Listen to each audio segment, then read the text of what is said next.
हर parent जो मेरी बात सुन रहा है आज के दौर का, वो अपनी जनरेशन जी का हो या जनरेशन जी जब आगे बाप बनने जाएगी, इनको पता है जनरेशन जी ने जब जंगें ही नहीं लड़ी होंगी तो वो अपनी आगे की नस्ल को सिखाएगा यही जंग लेनी नहीं है कि बेटा तुमने इल्म हासिल करना है, तुमने तालीम हासिल करनी है, तुमने डिग्री हासिल करनी है, तो दुनिया से और कोई शय नहीं होती। ये चीज वो सिखाएगा जिसने खुद ही जिंदगी में सर्वाइवल यूं यूं यूं जाके किया होगा। He never face the real demon in life. तो जो जंग लड़े हुए पेरेंट्स होंगे जिन्होंने भी जिंदगी में अपनी ग्राउंड स्टैंड की होंगी, वो अपने बच्चे में वो चीज डालना चाहेंगे कि बेटा तू अमेरिका में होगा, तू फ्रांस में होगा, तू पाकिस्तान में होगा, the monster is a monster, और एक दिन वो तेरे दरवाजे पे खड़ा होगा, तो you have to fight the monster. अभी भी you can't come slow at that. Moving out of the game is not always the option for everybody. तो अब ये डिपेंड करता है ना कि भाई उस बच्चे को, मेरे बच्चे तो सारे हमारे बच्चे हैं ना भाई, लिबरल का बच्चा हो, किसी मौलवी का बच्चा हो, किसी दीनदार का बच्चा हो, किसी वडेरे का बच्चा हो, मेरा बच्चा हो, आपका बच्चा, बच्चा तो हमारा बच्चा ही है। We are associated with each other with some bonds of nationality and some bonds of religion and some bonds of being the brown race, और कुछ तो है ना, आप सब तो नहीं चुप के फेंक सकते।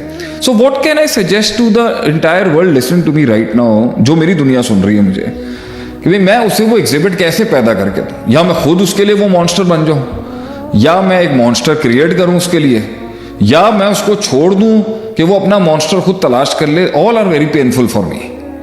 लेकिन यू नीड टू अंडरस्टैंड, चाहे वो आईपैड पे बैठा हुआ बच्चा है, या चाहे वो फिजिकल लेबर का बच्चा है, या चाहे वो साइबरनेट के दौर का बच्चा है, जंग होती है सर्वाइवल की। और डिजिटल हो, जब डिजिटल दहशतगर्द पैदा हो सकते हैं आज के दौर में, जो ये टर्म यूज हो रहा था, फिर डिजिटल मॉन्स्टर्स भी होंगे। तो एग्जिबिट तो कभी भी जिंदगी में आएगा जहां उसे प्योर मसल दिखाना पड़ेगा सरवाइव करने के लिए। तो वहां तक उसकी माइंडसेट को पहुंचाने के लिए कि उसमें वो जिद हो, वो सेल्फ एस्टीम हो, वो गम हो, वो एक तारीख से जुड़ा हुआ हो, उसके पीछे एक हिस्ट्री हो जिसकी बेस पे वो लड़ रहा है। मतलब how can you fight strong in life जब आपकी कोई तारीख ही नहीं है? मतलब अरबों की तारीख है लड़ने की, रीजन नहीं है कुछ स्ट्रॉन्ग। मतलब मेरी एक जंग के अंदर मेरे बाप का इसमें my father fought is way out of where he was. मेरे दादा एक गरीब आदमी थे बहुत ज्यादा। मेरे बाप ने वो चीज एक्सेप्ट नहीं की 7 भाइयों में से, and he walked out of that darkness to the light. ठीक है, उसको आप हिदायत से ना जोड़ें। उन्होंने अपनी जिंदगी के अंदर उस गुर्बत को नहीं एक्सेप्ट किया, लेकिन वो अपने से उन्हीं की औलादों के अंदर से वही बगावत मेरे अंदर थी, वही वैल्यू मैं नहीं अपने लिए एक्सेप्ट कर सका जो मुझे मिल रही थी या जो मुझे कहा जा रहा था। आई फॉट माई वे आउट, मैं उससे ज़्यादा बनाया।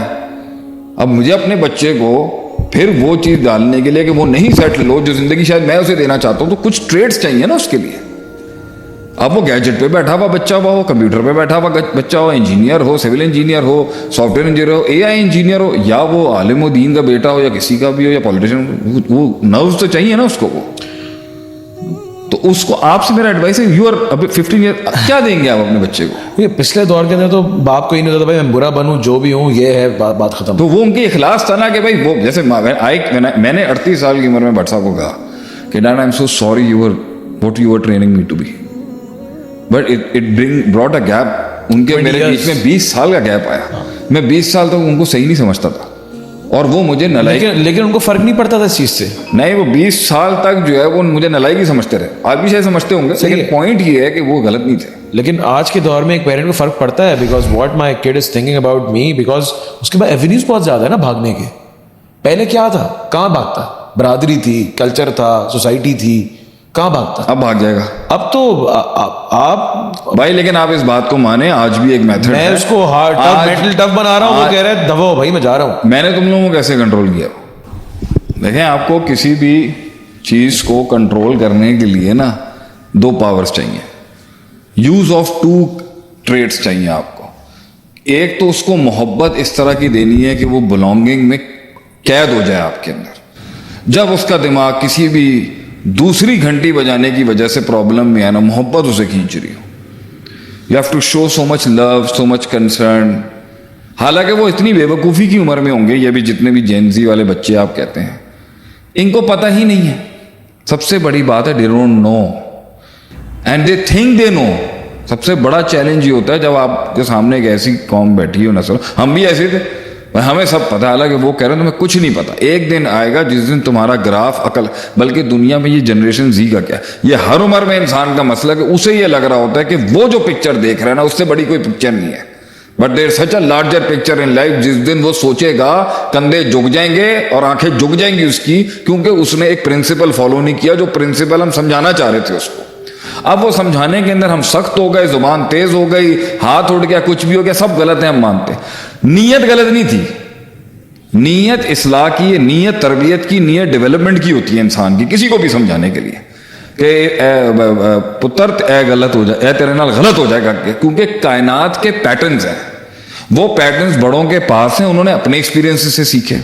जब वो सीख रहे थे तो उनमें अपना खौफ, उम्मीद, होप, इमोशनल इंटेलिजेंस और ये सब कुछ अलग तरीके से हेल के उन्होंने सीखा। वो डिलीवर करने में हिकमत नहीं रखता, अगर वो बर्दाश्त नहीं रखता तो वो एक प्रॉब्लम है, मगर नीयत खराब नहीं है उसकी। सही है कि वो ये बताना चाह रहा है कि बेटा दुनिया के अंदर हर हाथ में लाने वाला दोस्त नहीं होता, और वो जो है वो हर किसी को जाके ट्रस्ट कर रहा है। कैसे सिखाएं अब इसको? हर बंदा जो हंस के बात कर रहा होता है, बेटा इस पर भरोसा नहीं करते। जैसे हमारे एक बड़े कहते थे, बेटा ये आदमी बहुत हंसता है ना, इस पर भरोसा नहीं करना। अच्छा, इसका दीन से कोई ताल्लुक नहीं, कल्चरल बात है ये। सही एक्सपीरियंस तो होंगे, जो हर वक्त हंस रहा होता है ना बेटा, ये ठीक नहीं होता। फिर कुछ इसमें रेशल बायस भी होते हैं कि जो छोटे कद वाले होते हैं, ये वो ज़्यादा सियाने होते हैं, ये रेशल बायस है, मैं इस पर नहीं आता। लेकिन there is some truth to the experiences of the elders.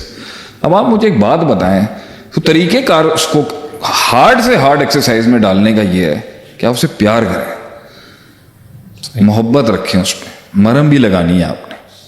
अगर आपने उसको हार्ड टाइम देना है तो उसको आपने ये भी सीखा। दूसरा, आप में भी इंतजार होना चाहिए, लाइक हैंडलिंग यू बॉयज।